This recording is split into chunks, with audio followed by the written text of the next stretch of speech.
We'll see. Is everybody ready to go? Let's proclaim the greatest radio show. Welcome, fans, to another episode of The Spread. I'm your host, Jim Sella, in studio with J Dash and JK47. We're back with our Corked segment. We're going to talk about Mookie Betts and Hanley Ramirez. Hanley's kind of fallen off compared to early in his career.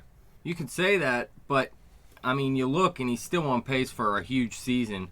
And he's really helping the Red Sox turn it around right now. They lost 7 straight from June 9th to June 15th. That's when they hit their low. But since then, they're 10-6 in their last 16 games. They're 9-5 in their last 14. And they're 5-2 in their last 7. And that includes taking 2 of 3 from a division rival, Tampa Bay, in Tampa, and 3 of 4 at another division rival, Toronto. So they're starting to slowly turn it around. Now, look, they still have problems in their rotation. They let up 380 runs this season. That's most in the American League. It's terrible. Yeah. Now, Buchholz has been pitching a lot better recently. He actually looks like a number 2 type starter right now. And Eduardo Rodriguez, the prospect we talked about in one of our prospect checks, you can go check that out if you want. He's looking very promising. He's had 5 good starts and 2 very bad starts, but he is actually tipping his pitches from the stretch right now. He tucks his chin into his chest when he's going to throw an off-speed pitch. When he throws a fastball, he doesn't do that. And he's trying to fix it right now. Just stop it. Yeah, you'd think, and they let him know before his last start. And Do you want me to tell you how to stop it? he did try to stop it a little bit. Well, yeah, in a second. And he actually went back and started doing it again later in the start, but he did get out of the start with a good outing, and he looks very promising so far. How do you do it, Jim? You wrap a dog shock collar around his glove arm, and you have him pitch a simulated game, and every time he does it, you shock him. I'm not saying you blast him. You put it on 1 or 2 so he feels it. You blast him. I mean, I use a shock. Well, I had used a shock collar for training my dogs when they were younger. I don't even need it anymore. But I put it on myself, on my neck, and shocked myself before I shocked my animal, because I'm not going to hurt my animal with anything I'm not going to do to myself. So it's not like it's blasting voltage into this guy, but it's a reminder of, hey, you're tipping your pitches, and that's going to get him to remember. I mean, you could go with the safer trick of just putting like a Bluetooth earpiece in his ear and having somebody hit a button and make it beep. But where's the fun in that? Yeah. If you're the pitching coach, don't you want to shock your pitcher a couple times? Awesome. It kind of reminds you of the V-chip that they put in Cartman. Well, a guy they have in the minors, we did another prospect check on. Go check that out. Is Brian Johnson, and he looks great in the minors right Johnson. now. He looks like he is ready for the bigs. Now, he did get pulled from his last start. He didn't even make an out, but it was because he was sick, not because of an injury or anything. He is still healthy, and he's pitching excellent in the minors right now, and there is no reason for this team not to call him up. But if you look... Does he have SARS? He just needs a can of Sprite and some Campbell's soup. That'll fix it. There you go. Ask Donovan McNabb's mom. Chunky chili works, too. But look at this division. New York is actually back at the top of the division at 42-37. Baltimore's tied with them at the same record. Tampa Bay 42-39, a game back. Toronto 42-39, a game back. And then Boston just 6 games back at 37-44 right now. And like I said, their pitching has been pretty much terrible this season, but the offense hasn't been up to expectations either. And one of the best hitters, Dustin Pedroia, he's been on the DL since June 24th.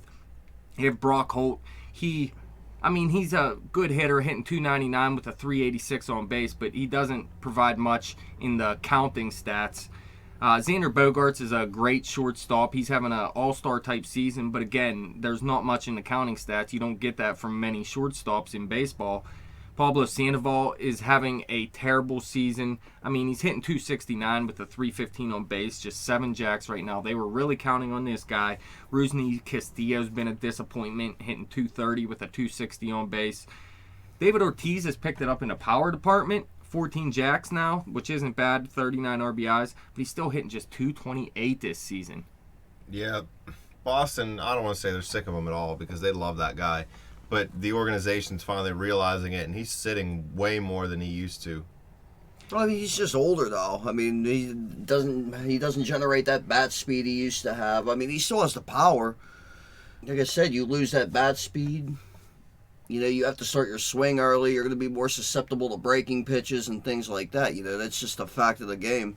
He's still pretty productive, though. I mean, he can still drive the baseball, still drives in runs. I mean, he's just not doing it with the consistency that you'd actually like to see, or actually what they need right now. You actually seen it coming from last season. His average dropped a lot from 2 seasons ago to last season, and it's dropping even more this season, and it's not that big of a surprise. But like you said, he's still being productive enough where you got to keep him in that lineup most nights. And then you got Mike Napoli. Now they're saying, I read an article, since we're Pirate fans here, that this is the guy the Pirates should go after to replace Pedro Alvarez. A guy that's hitting 199 with a 303 on base, less home runs than Pedro Alvarez, less RBIs than Pedro Alvarez, less runs. Mike Napoli, 10 home runs, 30 RBIs, 31 runs, a 199 average. Is that what you want? I mean, that's definitely not what I want. This is going to be one of the top available first basemen. If Boston doesn't turn it around. Now, look, they're only 6 games back right now, and offensively, it's been because of 2 guys, really. And Hanley Ramirez, you said he's not been what he has in the past, Jim, and it's mostly because of his walk rate. He's just not getting on base as much anymore. Just a 326 on base, but look, he's still hitting 281, still has 16 jacks now that he's playing in a hitter's park rather than a pitcher's park. The home runs went up, obviously. 39 RBIs, 43 runs, still showing a little bit of speed, 3 stolen bases. And his K rate is excellent this season with 39 Ks. Now, he missed time from June 25th to the end of the month, and he missed 12 games total this season. But look, right now, he's hitting the ball very well. He's on a 7-game hit streak. His average went from 265 to 281 in that span. He has 3 jacks, a triple, 6 RBIs, and 6 runs in that span. And if you look, most of his home runs came in April, though. 10 of his jacks came in April, 2 in May, and 3 in June, although 2 of those in June came in his last 5 games, and he already hit 1 in July. So it looks like his power's starting to come back now that he's finally healthy, too, because he's, like I said, he missed time, only 12 games, but he hasn't been healthy all season, and that's the main concern with this guy. Well, that's always been a knack on Hanley, is the fact that he would actually miss a lot of time on the DL. Because, well, I mean, whenever he's healthy, he produces. He's one of the best hitters in the game, as you were just saying, and please believe. I mean, the 10 home runs in April was obviously sick. But, I mean... Yeah, you're not going to do that every month, obviously. No, but, I mean, with 6 home runs in your next pretty much, 2.5 months... Yeah, that's why it's nice to see. He hit 2 home runs over his last 5 games in June, and then he hit a home run here in 2 games this month. And if you look in June, though, he's been a good hitter. He's hit 338 with a 377 on base in June, although he did miss 8 games. But like you said, man, when healthy, look what he's doing. He's on pace for 32 jacks, 78 RBIs, 86 runs, 6 stolen bases, over 528 bats. This guy needs to stay healthy if Boston is going to get back in this race, and they have a chance. Like I said, they're not far behind right now. For the future, though, he's not that great of a left fielder, and it's already hard to play left field for Boston because of the green monster playing balls off that wall. So in the future, he could move over to first base next season if they decide not to re-sign Napoli. He's in a contract year, and he's not hitting that great right now. Or he could move to DH if they want to move on from Ortiz. But one of these 3 players have to move on. They're not going to be able to keep all 3 of these players and keep them in the lineup. I think Hanley at DH would make the most sense because they could just focus on hitting. He's still good at the plate, and like you said, he's more of a liability in the field. And if I'm Boston, I'm not bringing Ortiz back. Nothing against him personally, but like 47 said a minute ago, he's older now. To me, the key is with the Red Sox even getting revived, I mean, would be to get more out of Pablo Sandoval. Just 7 home runs and 27 RBIs, through July 3rd. I mean, that's just not going to cut it, especially for the money that he got. I was never actually personally big on Sandoval. I think he's a good player. He's a good hitter. He's decent on the field when healthy. If he puts up these numbers and Boston makes the playoffs and he goes beast mode again in the playoffs, though, is he worth it? Yeah, but that's what he's known for, is going beast mode in the playoffs. And I mean, as far as actually being one of the guys that gets you, I mean, he's not hurting you. But right now he's been a little bit more of a liability with the lack of the run production. And I mean, and as good as Xander Bogaerts has been, this is a guy that's supposed to have been the next Cal Ripken Jr. Yeah, I mean, he's still young, so he's going to grow into a little bit more power, I believe. He has a little bit more speed, too, and he's hitting well, but he's just young. I think he's still going to be better. I mean, you got to look around the league. He's still one of the best shortstops in baseball. I know he's not producing what people hoped, especially for Boston fans, but you can't be mad at what he's done so far for you. Oh, I'm definitely not mad at all. It's just what everybody else is doing. I mean, it could be nice to get a little bit more out of him. Another player that's disappointed me has been Rosny Castillo. I actually liked him coming out of the last year, going into training camp this year. I thought he was a sure bet to make the team. Yeah, he had a pretty nice debut last season in limited time. Hit over 300, was showing a little bit of pop, a little bit of speed, but this season he has shown nothing pretty much. But I mean, he's only had 74 plate or 74 at bats though, so I mean, it's just a small sample size. Yeah, I mean, this guy hasn't even had a half a season of at bats in the big leagues, so you can't make a decision on him yet. But they were counting on this guy to produce for him, and he hasn't showed it yet. And really, Hanley, like I said, he's starting to turn it around, but he's not the main reason this offense is starting to help this team win games. He is one of the reasons, but like I said, he was missing time, and during that time, Mookie Betts is the one that has been killing it for the Boston Red Sox. Now, on the season, he's hitting .277 with a .328 on base, has 9 jacks, 18 doubles, 5 triples, 37 RBIs, 42 runs. He's already stolen 13 bases, has a pretty decent walk rate, not as good as last season, 24 walks, but he's only K'd 38 times so far this season. Like I said, his walks are down. He had a .368 on base in 52 games last season in his debut. But recently, man, this guy has been leading this team. Since June 12th, he's 31 for 75 with a .413 average, 4 jacks, 3 triples, 6 doubles, 12 RBIs, 18 runs, 3 stolen bases, 4 walks, and 5 Ks. He played in 18 of the team's 20 games in that span. And if you look, man, in April, .230 he hit, May, .259, June, .330, has a .375 on base. So it's really, he has to be the main reason this offense has turned it around. Like I said, Pedroia's out. Hanley Ramirez, yeah, he's playing great, but he also missed time during this winning streak. It's been Mookie Betts. Big J-Dash guy. Oh, I love Mookie Betts. He's keeping it going, too. He's 4 for 10 this month, already hit a jack, has 3 RBIs, 2 runs, and a stolen base in 2 games. He actually started the season at the top of the lineup. Boston was counting on his guy big time to be a spark plug for this lineup, and he, like I said, in April he hit .230. He got off to a real slow start, didn't turn it around much in May, and he got moved to the bottom of the order, and eventually he had to get moved back up. Of course, Pedroia on the DL, you got to move him back up in the order, and it really paid off for him. He's been producing since, and now he's on pace for 18 jacks, 10 triples, 36 doubles. This guy is an extra base machine. That's actually the point I was actually going to make, is I love the gap power. He has the occasional home run stroke. Obviously he loves hitting doubles and triples.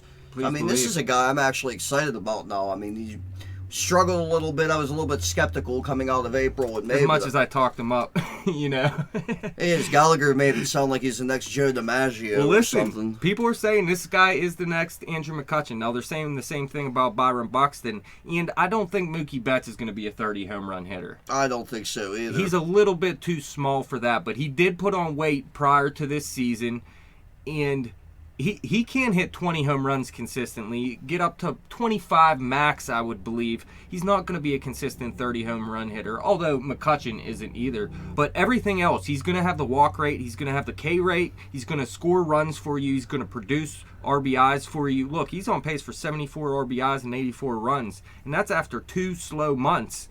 Everything about him screams Andrew McCutchen. Outside, he's just going to have a little bit less power, although I think his speed is a little better than Andrew's, at least today, compared to where McCutchen is. McCutchen had some speed in his day as well. He's getting a little bit older. I mean, he's still not old. He's still going to steal his bases, but he's past the prime of his stolen base career.